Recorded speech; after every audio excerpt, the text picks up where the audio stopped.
살룬의 뜻을 알고 계시나요? 구매하시게 된 이유가 목표가 명확했습니다. 장점은 뭐가 있을까요? 단가가 장난이 아니에요. 가성비다. 연비는 장점 아닐까요? 디젤차에 있어서 혁명입니다. 급하게 한번 핸들을 꺾은 적이 있습니다. 이 서스펜션이 적용된 모델에는 단점은 뭐가 있을까요? 제값을 못 받고 판다. 아반떼 MD랑 큰 차이가 없는 거 아닌가요? 아반떼 차주 차좀 빼세요. 그거 내 차인데? 고질병 중에 하나인데 TPMS가 너무 예민해서 아주 미칠 것 같아요.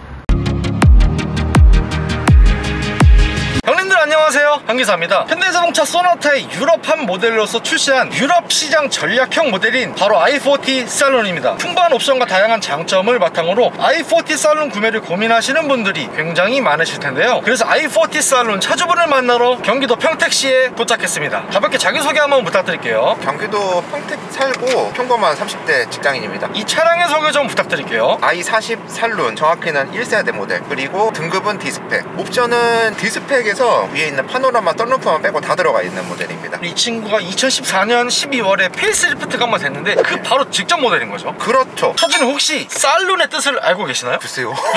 세단이라는 말을 영국식으로 표현을 하면 살룬이라고 얘기를 하더라고요. 결론은 i40 세단이라는 소리인 거죠. 이 차량은 신차로 구매하신 건가요? 아니요.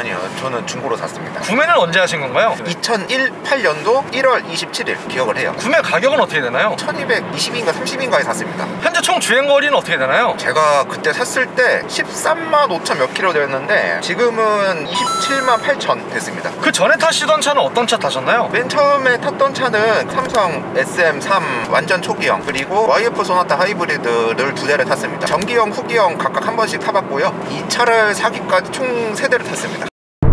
i40 살룬을 구매하시게 된 이유가 어떻게 되시나요? 목표가 명확했습니다. 일단 출퇴근 거리도 길고 여행도 자주 다니고 하다 보니까 연비가 좋아야 된다. 그리고 경유차를 한참 이제 필 받아서 열심히 찾아보다 보니까 매연이 안 나오기 위한 그 부수기들이 있지 않습니까? 일단 저압 EGR, SCR 요 두 개가 안 달려 있어야 되고, 간단히 말해서 유로5에 LNT 방식 그리고 솔레노이드 방식 인젝터가 달려 있어야 됐고, 정비가 편해야 됩니다. 저도 이 차를 직접 보고 나서 본네트를 한번 열어봤는데 이 정도면 공임이 생각보다 많이 안 들겠는데 하는 판단이 서서 거기서 좀 결정적으로 구매를 한 것도 있어요. 이런 여러 가지 포함했을 때 이 친구가 적격이셨던 거네요. 그렇죠. 차주는 그리고 PYL이랑 디스펙 두 가지가 있는데 디스펙 트림 선택하신 이유 있을까요? 저는 무조건 프로. 파노라마 썬루프는 없어도 됐어요. 프리미엄 유니크 라이프 스타일, 개성을 지닌 소비자를 대상으로 해가지고 이에 맞는 자동차와 혜택을 제공하기 위한 현대자동차의 브랜드 뭐 이런 거 비슷한 거더라고요. 그럼 차주님 1.7 디젤 말고 2.0 가솔린은 고민 안 해보셨던 거네요? 그 당시만 해도 일단 휘발유가 경유보다 비쌌지 않습니까? 그래서 기름값을 고민 안 할 수가 없었어요. 사실 그 YF 자체가 광고로 보면은 막 20을 나온다고 하는데 제가 풀테플로 재봤을 때는 절대 그 정도 안 나왔거든요.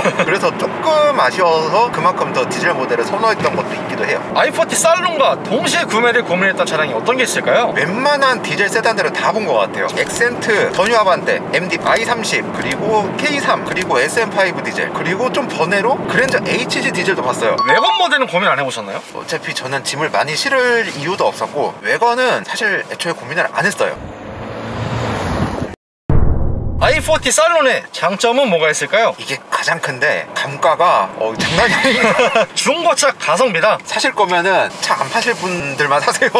현대차에서 실수로 너무 잘 만들었다는 얘기가 많이 들릴 정도로 중고차를 구매하신다면 요만한 가성비가 없을 것 같아요. 감가는 맞았지만 차량에 대한 전체적인 내구성이라던가 여러 가지 기본기가 탄탄하다는 얘기가 많더라고요. 또 현기차 특성상 아무리 유럽형으로 만들어진 차라고 해도 정비가 편하고 부품 구하기가 진짜 말도 안 되게 쉬워요. 특히 디젤 차량에서 솔레노이드 타입 인젝터, 그리고 유로5 그냥 EGR만 달린 LNT 방식. 요거는 진짜 디젤 차에 있어서 혁명입니다. 정비 비용이랑 난이도가 이렇게 날로 먹어도 되나 싶을 정도이기는 해요. 또 다른 장점은 뭐가 있을까요? 디젤 엔진이라면은 무조건 신경을 쓸 수밖에 없는 곳. 연료계통에서 고질병이 거의 없어요. 단 인젝터를 한번 주기적으로 뺐다가 이 안에 있는 그거를 리빌드를 한 다음에 다시 꽂는 걸 얘기하는 거고요. 그리고 연료 필터, 이렇게 두 가지 잘 해주면은 연료계통에서 고장날 일은 사실 없습니다. 그럼 차장님, 이 친구가 어찌됐건 디젤이고 연비는 장점 아닐까요? 아 그러네. 그거는 당연히 깔고 가는 거라서 생각을 못했네요.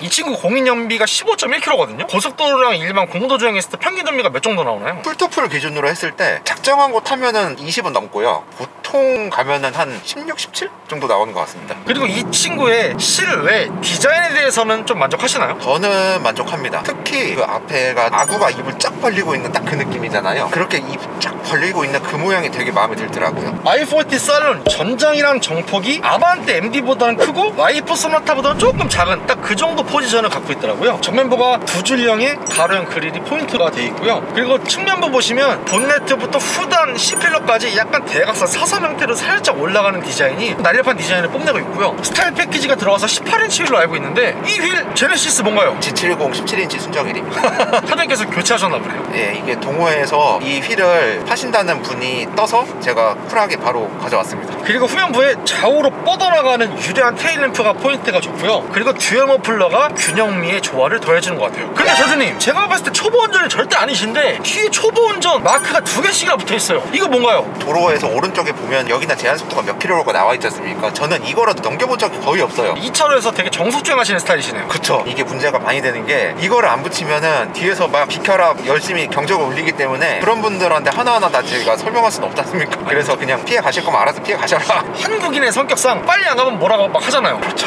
하지만 초보 운전 스티커가 있기 때문에 면제부가 된다. 차주님께서 지금 약 28만 킬로 정도 주행 중이신데 디젤 엔진의 진동 소음은 어떤가요? 솔직히 거의 못 느꼈습니다. 이 엔진 자체가 좀 힘보다는 조용하고 연비를 위주로 만들어진 엔진이라서 더 그런 것도 있고, 또 제가 예열 후열을 좀 많이 하기도 해요. 그래도 다른 차들보다는 조금 덜하지 않을까. 그럼 실내 디자인에 대해서는 어떻게 생각하시나요? 아주 만족하죠. 근데 여기 왼쪽에 있는 전조등이랑 미등 켜는 스위치 있지 않습니까? 이게 2채널 로터리식이어서 라이트는 조금 적응이 안 되긴 해요. 아직도 동그랗게 다이얼식으로 전조등 조절해야 되잖아요. 어딘가에서 가끔씩 전등을 강제로 꺼야 될 때가 있는데, 그때 무의식적으로 이 스위치를 돌리다가 뭐지? 하고 있으면 이 핸들도 와이프 소나타와 달리 단정하게 균형미가 좋게 이쁘게 잘 들어가 있고요. 그리고 4.2인치 TFT LCD 슈퍼비전 클러스터가 아주 신성이 좋은 것 같아요. 그리고 좌우 균형감 있는 센터페시아와 더불어서 디스펙 트리머로 가졌기 때문에 패들 시프트도 들어가고 버킷 시트, 그리고 통풍 시트와 전동 시트, 스포츠 페달, 그리고 기본 적용되는 좌우로 도어까지 이어지는 가니쉬들의 카본 느낌 나는 포인트가 스포티하다는 느낌을 살짝 주는 것 같기도 해요. 또 다른 장점은 현대차답게 과하게 넓은 실내 공간. 실내 공간 하나는 기가 막히게 뽑죠. 진짜 감동 먹었던 게, 운전하는 사람이 여기 앉고 배우자가 옆에 앉아요. 그러면은 운전하는 사람 뒤로 카시트를 옵니다. 근데 애가 발로 뻥 찼을 때 이게 아반떼라면 닿을 건데 이건 안 닿아요. 넓은 실내 공간과 더불어서 이 실내 수납 공간은 장점인가요? 장점이죠. 딱 손이 닿을 때 짜잘짜잘한 게 뭔가 많아야 되는데 이거는 그런 거에서 아주 좋습니다. 센터페시 하단 쪽에도 그렇고 도어 포켓도 그렇고 아주 큼직큼직하게 수납 공간은 풍부한 것 같아요. 그럼 트렁크 공간도 굉장히 넓은가요? 과하게 넓어요. 그리고 최근에는 이 차에 절을 하면서 타는 계기가 있어요. 바로 하체인데, 제가 예전에 강원도 평창에서 강릉 가는 길이었는데 구불구불 돌아가는 산길이 있거든요. 거기에서 제가 뭔가를 피하다가 급하게 한번 핸들을 꺾은 적이 있습니다. 이거 보통 차면 아 이거 난리 나겠다 했는데 얘가 버티더라고요. 그래서 그 이후로는 그날 얘한테 진짜 큰절했어요. 차가 안 미끄러지게 착 잡아주는 느낌을 받으셨다는 거래요. 이 차량이 13년식 모델부터 최고급 트림인 디스펙을 가게 됐을 때에는 딱딱하고 하드한 유럽식 서스펜션이 들어가거든요. 다이나믹 드라이빙 시스템이 기본으로 적용이 되었기 때문에 이 서스펜션이 적용된 모델에는 주행 성능이나 단단한 하체, 이런 코너링 여러 가지들이 우수하다는 평가가 많고요. 또 다른 장점은 뭐가 있을까요? 승차감. 일단 조금 딱딱해요. 딴 차들보다. 하체가 알루미늄으로 많이 돼 있기도 하고, 또 뒤 서스펜션이 멀티링크로 돼 있어서 오래 운전해도 부담이 거의 없습니다. 차주님께서 애초에 물렁물렁한 물침대 서스보다는 조금 하드한 세팅을 좋아하시는 편이시기도 한 거죠. 사실 그게 낫죠. 그 기준에서 봤을 땐 승차감을 만족하시는 거고요. 베스트죠.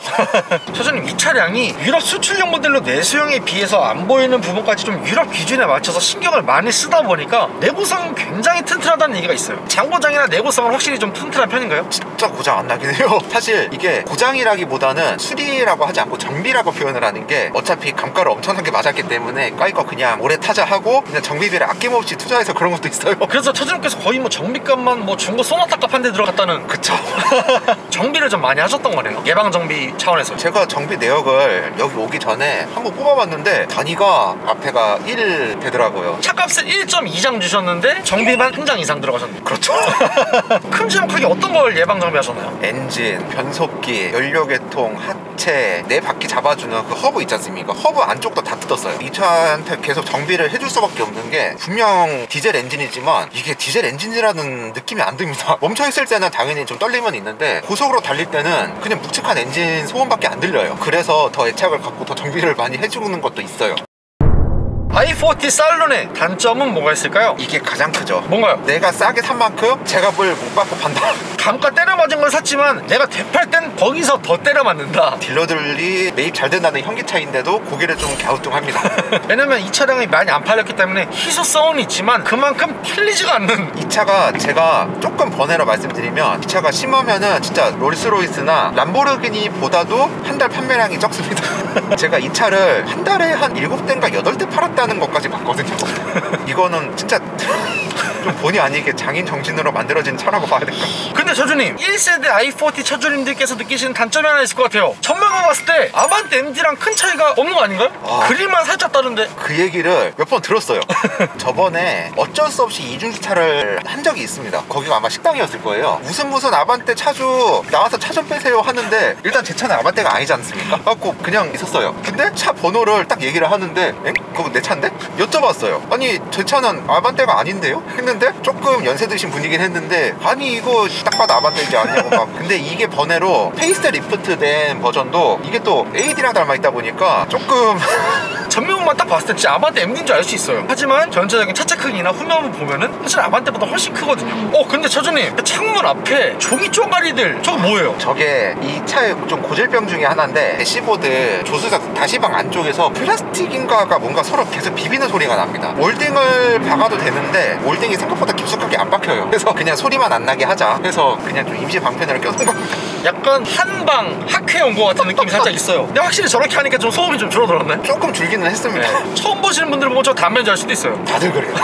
그리고 이 차가 DRL이 한쪽이 잘 나갑니다. 이게 약간 고질병인가요? 아니 이게 좀 나가려면 두 쪽 다 나가지 차라리 한쪽만 나가니까 볼 때마다 좀 그래요. 근데 이게 LED라서 이게 정비비가 한두 푼 드는 게 아닙니다. 이 두 개는 카페에서도 이것 때문에 잠을 구하는 사람이 되게 많아요. i40 카페에서도 두 가지 고질병에 대해서는 많은 분들께서 공감을 하시는 거네요. 또 다른 단점은 조금 배부른 고민일 수도 있는데 디스펙 하체가 들어가면은 최소가 17인치 휠입니다. 이게 순정이 16, 17, 18이 나와요. 근데 저는 사실 16을 끼고 싶었는데 16을 낄 수도 있었으면은 조금 더 연비가 한 1, 2km 더 늘어나지 않았을까. 16인치를 바꾸실 수 있잖아요. 이게 16을 끼면 가운데 동그라미 그 부분이 닿습니다. PYL 트림이 아니고 디스펙 트림 가게 되면 하체 서스펜션이 좀 바뀌잖아요. 하체도 바뀌고 허브 쪽도 다 바뀝니다. 그렇기 때문에 16인치를 끼고 싶어도 낄 수가 없는 거네요. 예. 또 다른 단점 뭐가 있을까요? 이게 조금 배부른 고민인데 또 배부른가요? 예, TPMS가 너무 예민해서 겨울만 되면은 TPMS가 수시로 점등이 됩니다. 아무리 공기압을 조절을 해봐도 계속 떠요. 뭐라고 들어요? 그냥 타이어 공기압이 낮대요 얘가. 근데 아니 어느 타이어냐고. 공기압이 낮다고 하면 제 스티어어 같은 경우는 네 바퀴 공기압을 다 표시를 해주거든요. 그게 없이 그냥 알람만 떠요? 예, 그래서 매 겨울마다 연례 행사입니다.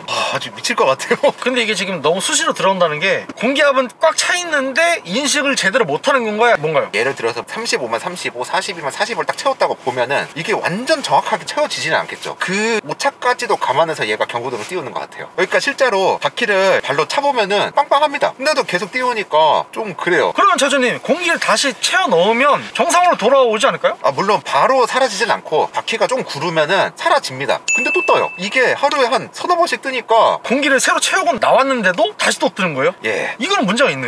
근데 이게 또 요새 반도체 이슈 때문에 TPMS가 주문이 좀 힘들어요. 부품 수급이 안 돼요 지금.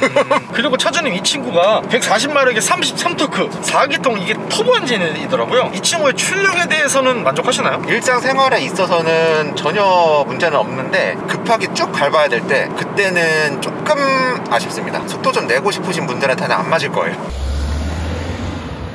i40 살론의 한 달 유지비는 어떻게 되나요? 1년 보험료가 50에서 60 정도 나오고요. 자동차세 1년에 한 23만 4만 원 내는 것 같고, 기름값은 제가 보통 한 달에 3,500에서 4,000km 정도 타거든요. 복합연비로 대충 한 17, 18 정도 나오니까 만 원 넣으면 한 100km, 110km 정도 간다고 보면 됩니다. 엔진오일은 10,000km마다 한 번씩 가는데 그게 대충 한 11만 원, 12만 원 드는 것 같고. 그럼 요소수 같은 건 안 넣으시나요? 안 넣어요. 유로 5 기준이라서 해당이 안 됩니다. 디젤임에도 요소수 안 넣으시는 거, 이거 의외로 장점이에요. 차주님께서 추천해 주실 만한 옵션 있으신가요? 일단 디스펙 트림 자체, 디스펙 하체 자체가 얘만 가지고 있는 좀 그게 있어요. 그리고 뒷좌석 폴딩 가능한 거, 크게 요 두 가지 꼽고 싶어요. 마지막으로 하고 싶으신 말씀 있으신가요? i40은 1세대 모델로 살 경우 지금 그릴이 MD처럼 된 모델 있죠? 그거는 중고로 사면 진짜 가성비가 키왕짱입니다. 이 정도 가성비가 있을까도 싶어요. 애초에 유럽 지향으로 나온 거니까 부품도 좋은 거 많이 썼어요. 그래서 꼭 중고로 사실 때 오래 타실 분은 고려를 한번 해보셔라. i40 살론 구매를 고민하시는 분들에게 많은 도움이 되었으면 좋겠습니다. 구독과 좋아요, 살포시 부탁드리고요. 그리고 제가 차주 인터뷰 촬영을 위해 전국 방방곡곡 가고 있으니 아래에 있는 메일 주소로 출연 신청 부탁드리고요. 형님들 오늘도 좋은 하루 되세요.